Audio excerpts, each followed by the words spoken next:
Renewing minds. Renewing minds.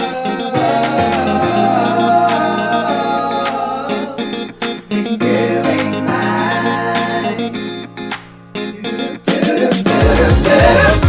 Out from the street, restoration project.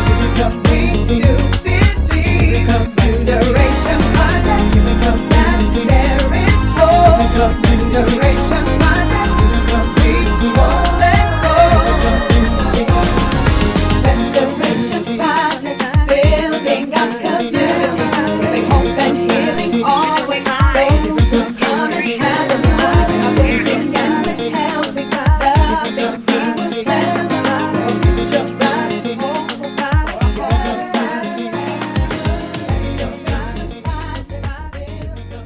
Welcome to Renewing Minds. I am Dana Rose, your host for today's segment of Renewing Minds.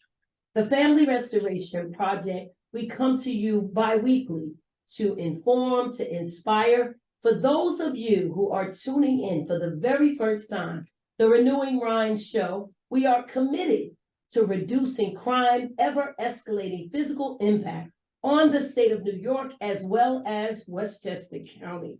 Our broadcast, we will introduce consciousness and bring insight on many of our issues that we're dealing with in our urban communities. We even identify practical solutions, problems, even ranging from education, incarceration, recidivism, healthcare, and even domestic violence. We come to you bi-weekly. We want to inform, inspire our viewers. With that said, today's topic is gun violence awareness and prevention. In regard to gun violence, especially within our inner cities, in our inner city neighborhoods, it's the leading cause of death for Black men under the age of 55, and it's the second leading cause for the death of Hispanic Latino males under the age of 34. When it comes to young Black males between the ages of 15 and 34, that only make up 2% of the population of the United States. Unfortunately, they account for 37% of all firearm homicide victims. The conditions that increase the likelihood of gun violence in our community, they can include easy access to guns by people at elevated risk for violence, income inequality that goes on in our communities, concentrated poverty, if you will, underfunded public housing, under-resourced public services, and underperforming schools. So we have a special guest here today, as Dana Rose had mentioned, and this young man, he's experienced in being a violence interrupter and a peacemaker in the streets of New York. He's a youth basketball coach. He is a nationally certified gang specialist, as well as being a community coordinator. He's worked with maintaining relationships with the courts in New York and Staten Island, youth correction officers, parole officers, as well as with the police department in each respective county of the city of New York. He aligns well with the ability to connect with very different degrees of people from different backgrounds, different demographics. He coaches, he counsels youth through a complex process to successfully reach a goal while guiding them to recreate and redefining their standards. I want to introduce to our audience today, Raphael Jefferson. We call him Coach Rock. He's from the streets of New York, and he has something to say to our audience today in regard to gun violence, awareness, and prevention. Coach Rock, welcome to the Renewing Minds show. Peace, peace, peace. Thank you for having me here, Minister Rose and First Lady, Ms. Dana Rose. It's a pleasure and an honor, and I can't wait to get into the topic. What do you think that could be done to reduce gun violence in our community from your viewpoint? To be honest, Rev, one of the first things you can do to reduce gun violence in the community is by giving the youth something better than to stand on the corner, be for somebody that live in the same building with them. And that resource has to be either money, mentorship, or some safe space that makes me feel like I don't need this gun, right? So if I'm inside of a dangerous environment, I ain't got no money and I don't have no guidance, the gun is my best friend, because the gun gets me money. The gun is going to deter opponents, right? So he's protecting me, right? And it just becomes like this silent best friend of yours, because every time you want to make a decision, you go to that gun, right? And I feel like job resources, mentorship, and putting kids in safe spaces are like three major components to saying I don't really need this. You know what I mean? I'm lucky enough to have just been granted certifications to be inside DOE. Okay. Right, that was a personal battle of mine, because I had access to these kids after school. They would come to me after 3 or 4 o'clock. But what I realized was that they were burnt out, and I say that respectfully, right? Because they've been in the classroom for 8-10 hours. They've been on TikTok for 6. They've been listening to all these toxic conversations all day, and by the time I get them, they were burnt out. And I'm trying to pull a little bit in them before they get to their last destination, which was home, which was probably the most traumatic place for some of them. But I said, man, if I could talk to this kid at 9 a.m., at 10 a.m., right, I could change the narrative, right? And I could get him a little more fresher in the morning than at 3-4 o'clock in the afternoon. And that started to really help me like reach the youth in a better way, because I infiltrated their safe zone. School is supposed to be a safe zone, right? And I infiltrated that, and I showed them I was a part of that community, and I became more credible. And there are not many credible messengers in the DOE system. It's coming. It's a new wheel. You know what I mean? But we do have a better connection with them than law enforcement, and sometimes even teaching personnel, because we relate to them directly, right?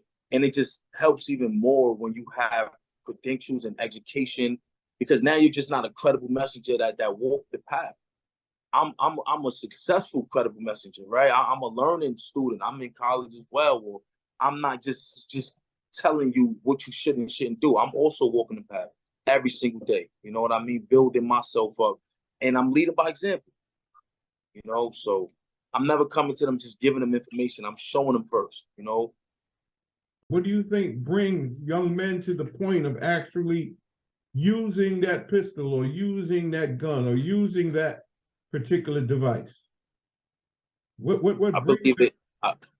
No, honestly, I just believe it's coming from a heightened system of desensitization, right? And music and imagery. I tell these kids, I can open my phone 8 o'clock in the morning, and as soon as I open up Instagram, the first thing on my feed may be a page that's showing 2 guys shooting out. Then a guy runs behind a car, shoots him in his head, and run. That's the first thing on my timeline when I wake up in the morning. I just witnessed a murder. And then I exit out of that, and then I'm like, oh, what I want to eat for breakfast, right? And we have come into a society to where you can witness a murder at 8 o'clock in the morning on your phone in cold blood, and then just start your day, right? So that's like a pill that they take. And I feel like the games, the music, and the media, it has desensitized them to a level of, like, just like out of this world, man, that these kids could like literally sit here and shoot somebody in their face, man, and have no emotion behind that, because they have seen this image so many times that it's not new to them. Back in the day, a kid might do that and it may be a surprise, because we haven't really seen those images unless it was a Hollywood movie. Now, like I said, you can see CCTV camera of kids killing each other every single day, man. So it's like that imagery, I feel like, just makes it a little easier for them to be like, yo, man, I'm seeing it every day. My favorite rapper's telling me to do it every day. My man's already talking about doing it every day when we run into these brothers, and when the opportunity presents itself, bam, all of that training comes in, and it's just 1 second, you know what I mean, to push that button, man, and they do it, But it's a lot of training that leads up to that. They don't just wake up and go commit murders. They Right. sitting there taking in a lot of stuff before they ever get that opportunity, So I it's really, decentralization. Yes, ma'am. Coach Rock, in your experience, in your personal experience as well as your professional experience in state correctional and city and county correctional facilities, and in seeing and mentoring men and young men, those that have committed felonies with firearms, even to the event to murder in itself. Have you seen any sort of remorse? Have you seen any sort of trace, anything that you can identify with to know what the problem is and how we can solve it?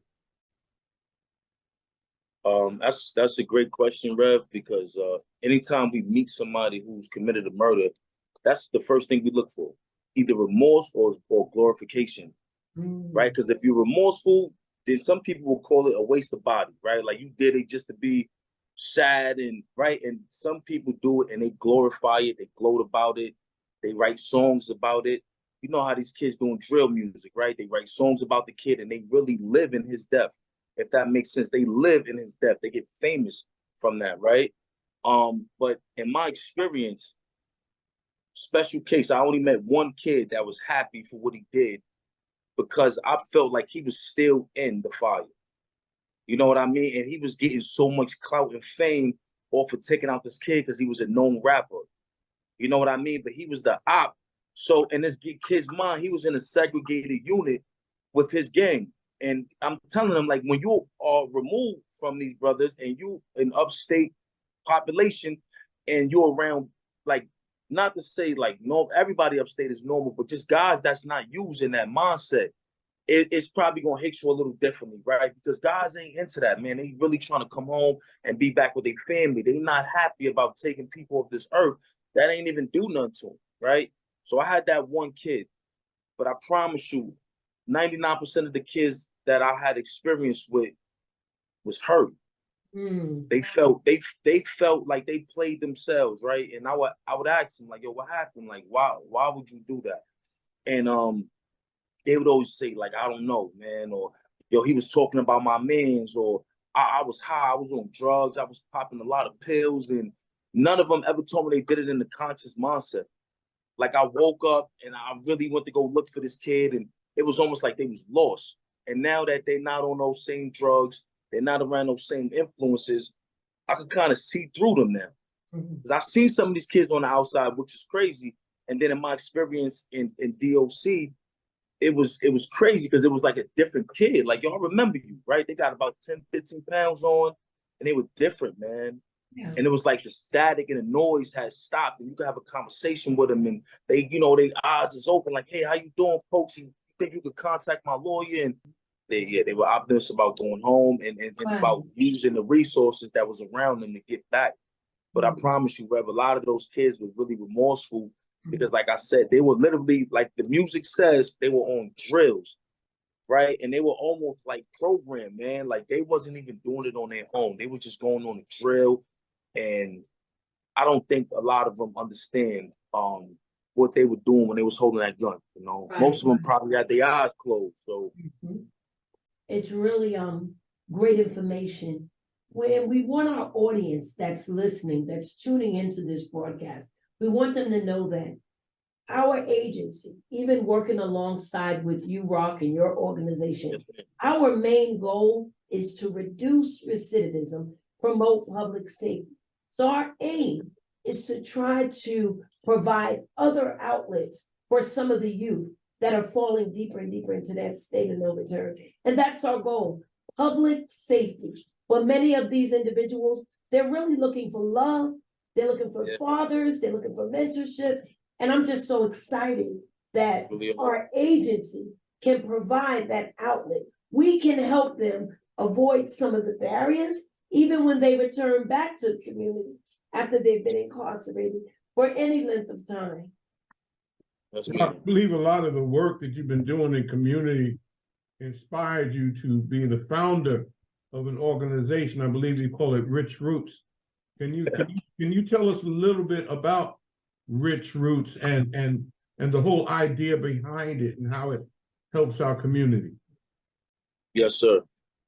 Rich Roots came to me in a vision during my incarceration, and it, like I was just in this area, like grass area, and I just seen all these fruit and all these children, and I never forgot that image, to the point where like I had to like drill it into somebody else's head, pay the guy a couple packs of cigarettes in prison, and he drew up this logo for me, and I sent it home to my mom. right? Because at that time I would get searches and, you know, the COs would come in my cell and they would always rip up the stuff that it looked like I liked, right? Just to kind of tick me off. And right, so I got that thing sent out the same day I got it because I knew like it was something special, right? And Rich Roots is an inner city non-for-profit for boys 10 to 24. Me not growing up without a father, I know how important it was to have a mentor and just to have somebody to just kick it with, right? Just tell them how your day going. Because as a young man, when you just keep holding all of that stuff in, it comes out eventually, you know? And when it comes out, you will have the worst day of your life and they will make you pay for it. You know what I mean? And I had a bad day because I didn't have no channels, right? The gang life was my channel. So I created a platform where kids, like I said, have a safe space to learn, have a safe space to talk about trauma. We use music therapy to record our sessions. We have 3 divisional basketball teams. I take them outside of the state to play other schools and other kids from different neighborhoods. And I'm just really trying to build just a bubble, like I said, a space and a bubble for these kids to thrive inside of, because I can't always take them outside of their community. Right. So at least I could do is create some kind of shield within it, right? A community in a community, right? Because we tell these kids, you know, do the right thing, stay away from drugs, but what we send them back to, you know what I mean? You don't really have that discipline and that mindset. It's kind of hard to always stray away from that, right? So you almost got to go in ground zero, create a space right then and there, and that way I could kind of stop half the bleeding. And that's what I've been doing with Rich Roots, right? I go in front of schools, I go in front of the parks, and I engage them. And the way I look and the brothers that I come with is very connecting. It's a lot of genuinity attached to it, and they know it's real, right? I gave up a whole street life to do this, Rev. But I let them know that the free world pay better than the underworld. You know what I'm saying? You ain't got to file no taxes in that other one. But I promise you, man, that the pay is better and the reward is greater. Yes. Right. And the reward is peace. It's just having the mindset of knowing that every single day I'm doing something to better the society that I live in. There's no greater feeling than that. And eventually, hopefully, more others will embrace that. You know, it's not the easiest pill to sell, but we're getting there. You know, Yes, I've come to learn that it is a saying that we perish for lack of knowledge. Yes, sir. And you was talking about the influence that music has on a lot of these young men, and it's actually deteriorated the mind, I would say, to a certain extent, depending on what it is that they're listening to. How are you flipping the script in regard to, since music is such a draw, what are you doing? Because I know that you're very much into music. What are you doing? What are you doing with music to change the mindset? Yes. So we basically call it changing or flipping the narrative, right? Changing the mindset. And what I do when I walk into a classroom or a DLC facility, we start talking about the trauma first, right? And the trauma is, who has ever lost the best friend in here, right? And if 90% of the room raises their hand, I know where to start with, right? But one thing we don't start with is the drill. And the drill is what we're going to do to the people that killed our mans, right? Let's take 2 steps back and let's focus on the person, right? And then we focus on the reason how this person even became your best friend. We focus on things that y'all like to do, right? Before you got caught in the gang life, y'all rode bikes, y'all went to go holler at girls, y'all went to the movies. There was a lot of things that made you say, yo, this is my man's, right? So we start to remember some of the things that built this person up to even be this beloved by you, instead of just dealing with the trauma of I want to kill and make a final decision. Once I open them up to that, I try to create content with them, talking about these moments. You know what I mean? I have my own pieces, so I help them by performing my own music of my friends that passed away, or times when my moms would just love on me and do nice things for me and my siblings. Like, I talk about great moments, right? And I show them how to do that. And once they do that, it's like it's easier to navigate through time, you know, because I tell them life is only about moments, right? When you're about to die, you're only going to remember a couple great moments. You don't play the whole thing out. So we talk about great moments, and then we find ways to create great music about these moments, right?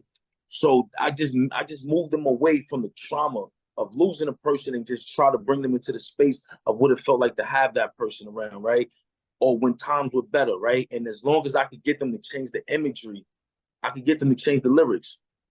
But if I just keep thinking about the darkness, that's all that's gonna come out of you is the darkness, right? If you change the image, you change the mindset. So we work on changing the image in the room first and start talking about positive affirmations, and then we start recording it, right? Music allows these kids to open up to me. Without it, I get one word answers. My name Tay, from the Bronx. I put an instrumental on, I get their whole life story in 2 minutes. You know, and it's interesting. And all I do is say it with my little notepad, and I take out the keywords, and I could pick out certain things, and I could be like, all right, let's talk about this. I heard you say, well, you know what I mean? You got 66 shots for the dude up the block. Let's talk about that brother, right? Well, why you want to send 66 shots up the block, right? Like, and then we start talking about their lyrics, because people think that drill music is repulsive, but think about the kid that's actually living that. Right. This 15-year-old kid whose song that you listening to, like, yo, this is garbage. I can't listen to this. This is really 90% of his life. A little bit is fabricated, but this is really his life. So instead of just judging him, like, look at that piece, like, wow, man, that must be crazy for you to be that young and that touched and that exposed, right? Like, so that's my piece of just, and once they know that I can see them, you know what I mean? It becomes a different conversation, because I'm not judging you, man. I know what it's like to walk out your apartment, and the first thing you see is somebody strung out in front of your door, right? Passed out, homeless, probably human feces in the staircase, right? The elevator taking too long, and I'm taking a project staircase, and not only am I stepping through puddles of pee, I'm stepping over human feces, man. Right. And I ain't even make it out the building yet, right? So this is these kids' reality, man. And when you got all these dark imageries in your mind, only thing you can write is dark affirmations, right? So we change the imagery, Rev, and then we change the lyrics, or do we change the narratives? That is so interesting that you just shared what their reality is. That's the trauma that they live in every day. Yes, ma'am. I do believe that now is the time where a lot of programs like yourself and us, they're coming up where we can be that conduit to help some of the younger ones to be that trailblazer, so that the ones coming up behind them don't have to experience the crime, the incarceration, the justice involvement, the youth detention centers. There are many, many programs that our agency also provides for some of those youth. One of them, I'm just going to mention it very briefly, is called Reconnect with Tech. That particular program, we're able to work with our inner city neighborhood adults and children and give them 20 hours of computer training. At the end of their training, they will walk away with a Chromebook and 1 year hotspot. Sometimes the mere Monday through Friday in a classroom setting can change the very mindset. It can change the whole narrative of the direction that some of these individuals are going through. But I think that you are doing such a great work in New York City, and now we're fortunate enough to have you in Westchester County. We're just excited. We know we have an upcoming event, so I'm gonna let they put me in. Yes. The ministers put me in. A little bit about our event, you and Rob. Well, on December 9th, at the Family Restoration Project at 14 North Bond Street in Mount Vernon, we're going to have not an event, an experience, because it's the first day of many days. It's called Release the Guns. It's gun violence awareness and prevention. It's a discussion, panel discussion, community discussion, personal discussion. It's a place where we can come and express ourselves, as well as to receive information on how to help our young people, how we can stop gun violence in our community as we do it together. So, Coach Rock, you come along with us on this particular plan. Just take us a little further into what it is that we are planning to do and accomplish. Well, the first thing we're gonna do is we're gonna build it, bro, and they're gonna come, right? And that's the cliche. So we have been going around. I don't know if you can see these family restoration sign-in sheets, and we've been going around New York City and Mount Vernon, almost door to door. We got some more running around to do in the coming week, and basically building a new pie right, of a population of really influential people who are overlooked, right, who really don't have all of the paperwork credentials, but they control the static, right? And we're gonna bring those people into the room, and we're gonna have real conversations, Yeah. right? And instead of telling people what they should do, we're gonna ask them what they want.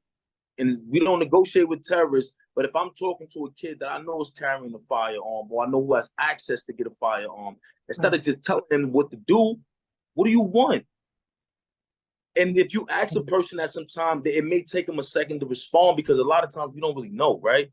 And you just have to ask a person and then make them give you a realistic answer, right? You want housing, you want a job, what do you want? What is it gonna take for you to put this down and feel safe, right? And whatever that is, we figure it out. Whether if it's a safety transfer to get them out the state, or whether if it's just to get money in their pocket so they don't have to, sell drugs anymore, we're gonna do whatever we have to do in that room that day with those youth, asking them, Yes. you know what I mean? How can we help you? What do you want? And definitely let's start to unpack some of this trauma, right? Because we can't walk around with it on our shoulders and our backs and in our pockets, and we be tucking it. It's in the pockets, it's in our socks, and it's like, yo, you gotta let some of it out. And as long as you letting it out around brothers who already been through it, that should make it a little easier, right? You're not just talking to a person that's a professional listener. I did it, bro. I just want to hear your piece now, right? I could give you my testimony all day, but I want to hear your piece, and I want to be able to share that tunnel with them and let them know there is a way out. There is a way out. Thank you so much. Right? If you would be so kind, if any of our viewers and our audience that's tuning in, if they wanted to reach you, can you just give us either your hashtag, your Facebook login, or your email, your phone number, some way, if that mother or that father or even that youth is watching the program and they feel, I need to connect with this young man. I have lived experiences and I need to connect with him. Can you just give us your contact information really quickly? So my work contact is 347-313-7825. My work Gmail is richfruits@gmail. It's a little tongue twister. So that's richfruits. And our mission statement is, if you neglect the root, you forfeit the fruit. So our first mission is always the root, and that is the children. And Instagram, you can find us also at richroots_richfruits on IG, and it's been a pleasure. Yes, thank you so much. Yes, I know that we'll have you back again on our show. For those of you that tuned in, thank you for tuning into our broadcast this evening. Again, I am Dana Rose, and I encourage you, write, call, email us. Any suggestions you may have, or if you would like to be a comment, a guest, I would love to hear from our viewers. You can reach us, renewingmindsbx@gmail.com. That's renewingmindsbx@gmail.com, or call 914-309-5443. Until next episode, remember, Renewing Renewing minds. minds.